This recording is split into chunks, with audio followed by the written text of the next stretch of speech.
dilaksanakan berdasarkan Peraturan Menteri Pendidikan dan Kebudayaan Nomor 22 Tahun 2020, yaitu tentang Rencana Strategis Kementerian Pendidikan dan Kebudayaan tahun 2020 sampai 2024. Di sini dijelaskan bahwa pelajar Pancasila adalah perwujudan pelajar Indonesia sebagai pelajar sepanjang hayat yang memiliki kompetensi global dan berperilaku sesuai nilai-nilai Pancasila dengan 6 ciri utama, yaitu seperti yang mungkin sudah diketahui kemarin dari foto-foto itu. Yang pertama yaitu beriman dan bertakwa kepada Tuhan Yang Maha Esa dan berkarakter mulia. Kemudian ada berkebinekaan global, bergotong royong, mandiri, bernalar kritis, dan kreatif. Yang pertama yaitu beriman dan bertakwa kepada Tuhan Yang Maha Esa dan Maha Mulia. Sebenarnya indikator dari profil pelajar Pancasila ini juga sudah kita terapkan sebelumnya dalam pembelajaran kita. Cuma mungkin sekarang namanya berbeda, yaitu profil pelajar Pancasila. Beriman dan bertakwa kepada Tuhan Yang Maha Esa ini mengajak pelajar Indonesia untuk berakhlak mulia dalam hubungannya dengan Tuhan Yang Maha Esa, di mana ia memahami ajaran agama dan kepercayaannya serta menerapkan pemahaman tersebut dalam kehidupannya sehari-hari. Dalam Pancasila yang pertama ini ada 5 elemen kunci beriman bertakwa kepada Tuhan Yang Maha Esa dan berakhlak mulia, yaitu yang pertama akhlak beragama, yaitu dengan berdoa sebelum memulai pelajaran. Kemudian seperti yang sudah kita lakukan sebelum masa pandemi, yaitu salat duha berjamaah dan lain sebagainya. Kemudian ada akhlak pribadi, akhlak kepada manusia, akhlak kepada alam, dan akhlak bernegara. Contoh-contohnya sebenarnya juga beberapa sudah kita lakukan, seperti 3S. Jadi itu termasuk akhlak kepada manusia, yaitu menghargai satu sama lain.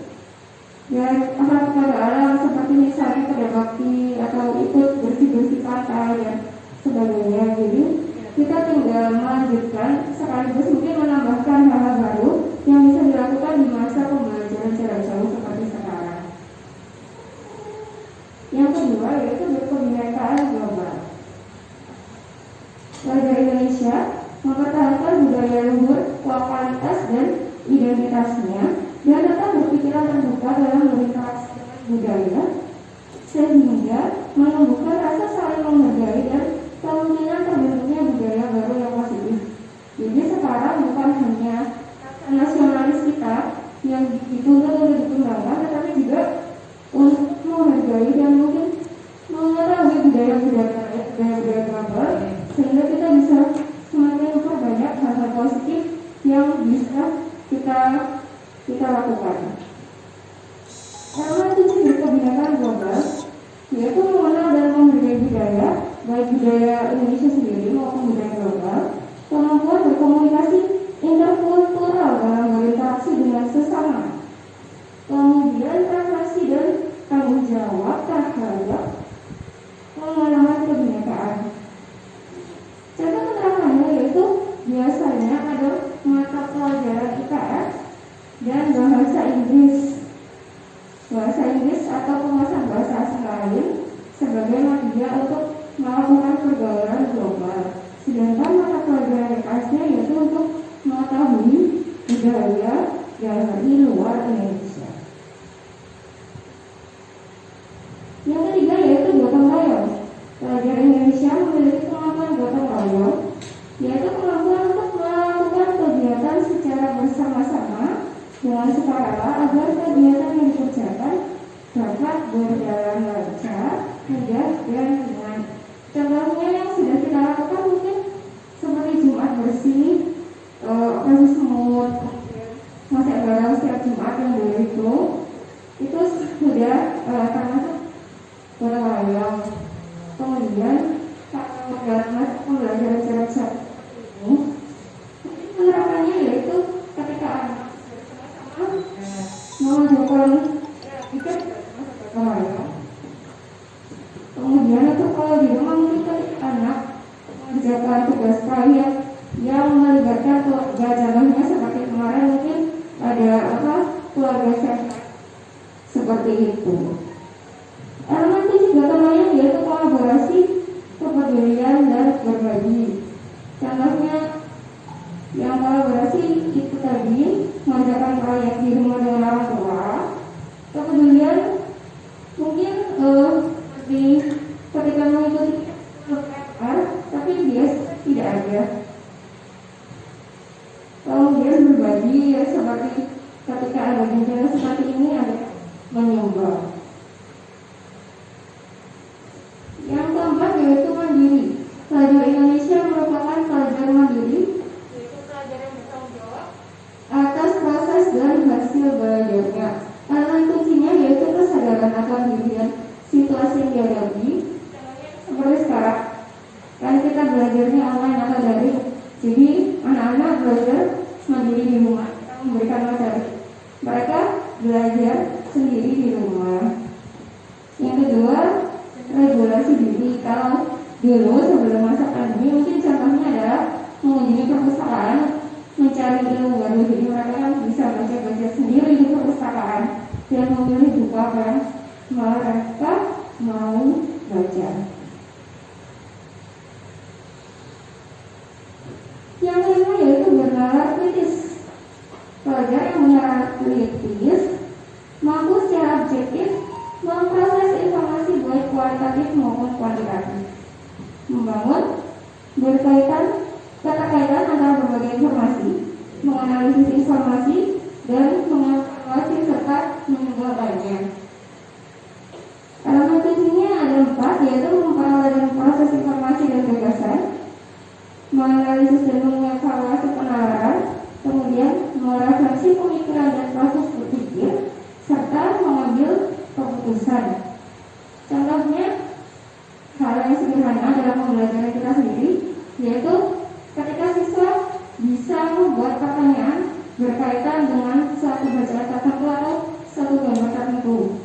Kemudian jika sekarang mungkin di luar pembelajaran seperti mengikuti membaca masal atau mengikuti pemilihan putra-putri lingkungan atau pandangan putri lingkungan, itu juga termasuk salah satu dari bernalar kritis.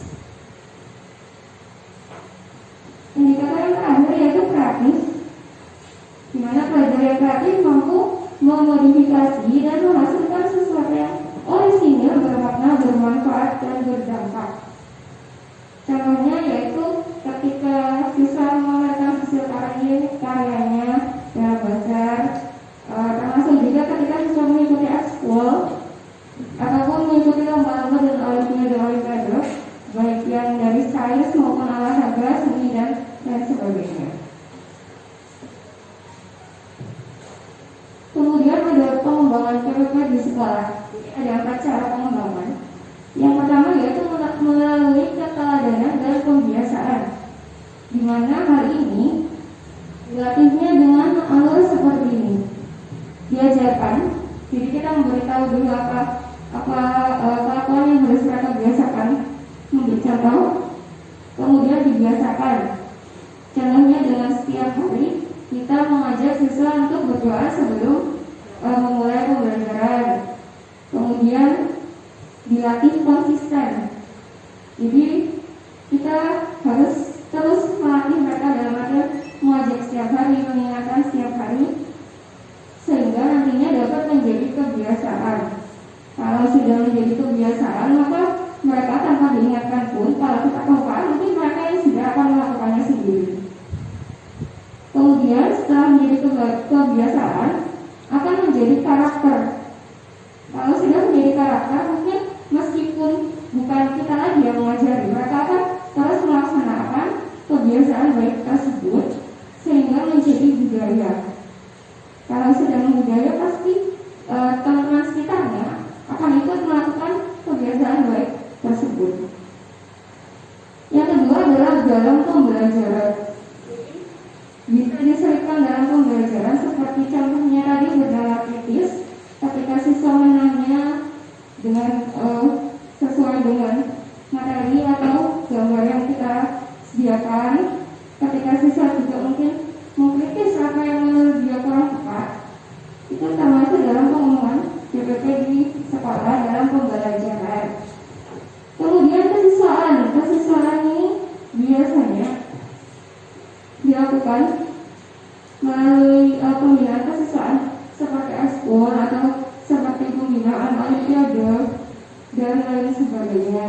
Yang terakhir adalah manajemen sekolah. Manajemen sekolah ini kaitannya bukan lagi dengan kita kesiswa, tapi kita sebagai anggota sekolah, di mana ada perencanaan program PPP yang harus dimasukkan juga dalam RKS dan RAKS. Kemudian ada pengorganisasian, di mana kita mungkin bagi tugas siapa yang mengawasi bagian pembelajaran, kemudian kesiswaan dan lain sebagainya. Kemudian pelaksanaan programnya seperti yang atas tadi, seperti ketika pembiasaan. Jadi ada pembiasaan, kegiatan kesiswaan dan pembelajaran serta manajemen yang ini. Di sini tugas kepala sekolah adalah pengawasan dan pengendalian untuk melihat apakah pelaksanaannya itu sudah sesuai dengan apa yang direncanakan atau mungkin ada yang perlu dievaluasi dan sebagainya. Yang terakhir evaluasi adalah mengukur ketercapaian dari apa yang sudah dilaksanakan mengenai PPP di sekolah tersebut. Kemudian keterkaitannya dengan asesmen nasional atau AKM. Kan kita sudah tahu bahwa sebentar lagi rencananya akan diterapkan asesmen nasional ini, di mana asesmen nasional ini ada 3 hal yang diujikan atau dinilai, yaitu AKM, asesmen kompetensi minimum, yang diukur adalah literasi dan juga numerasi. Kemudian ada juga survei karakter yang mengukur hasil belajar emosional, sikap, dan kebiasaan nilai-nilai sebagai hasil belajar non-kognitif.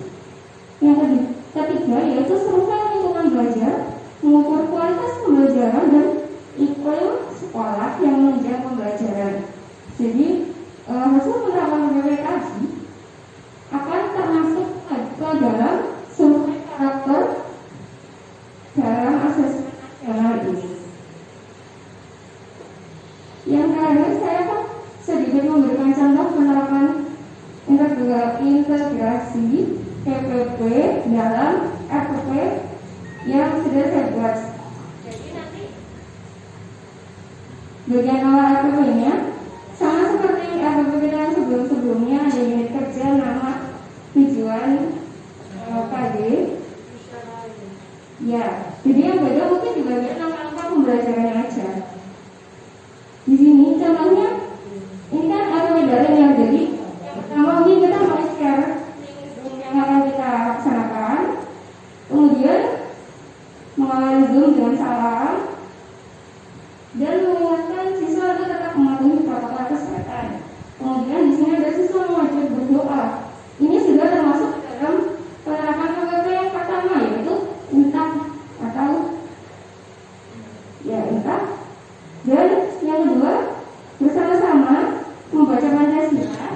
Ini juga termasuk dalam kebinekaan global dalam skala nasional. Karena saya yang membuatnya kelas rendah, tidak ada IPS, cuma mungkin nanti bisa digabungkan dengan bahasa Indonesia, karena IPS sudah termasuk dalam catatan indikator bahasa Indonesia itu sendiri. Yang ketiga, materinya diberikan, kemudian diskusi, nomor video, dan yang kedelapan adalah sistem buat pertanyaan dengan diberikan gambar atau video. Di sini nanti siswa bisa membuat pertanyaan dengan kata-katanya mengapa dan bagaimana. Itu termasuk dalam berpikir kritis. Selanjutnya ada bergotong royong. Di sini bergotong royong saya terapkan ketika siswa membuat hasil karya di rumah dengan alat dan bahan. Di sini masih berdiskusi tentang menemukan alat dan bahan.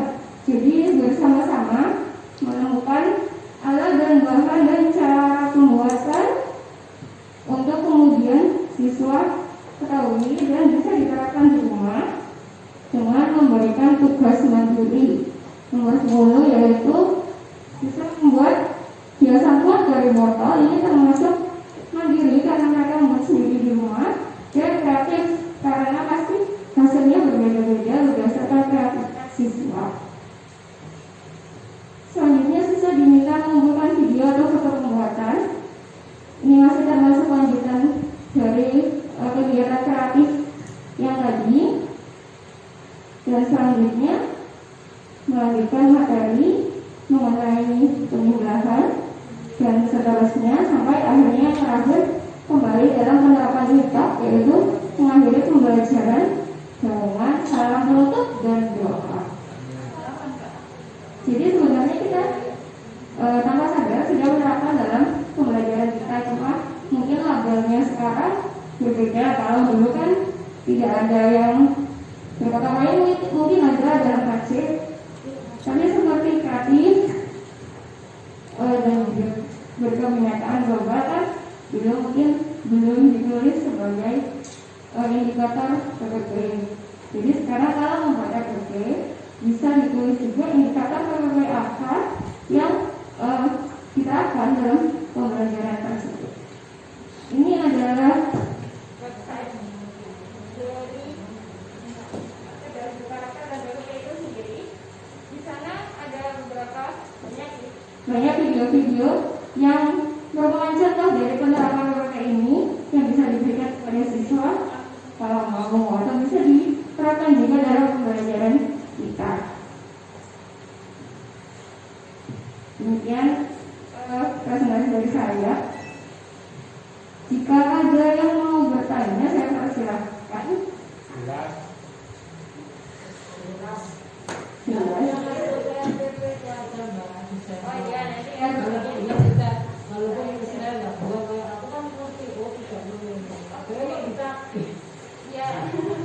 Nanti dananya akan saya share dengan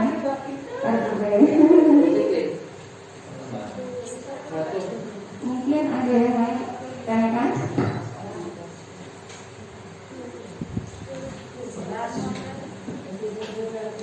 Ya, nanti kalau ada pertanyaan tambahan bisa langsung ditanyakan ke saya tidak apa-apa.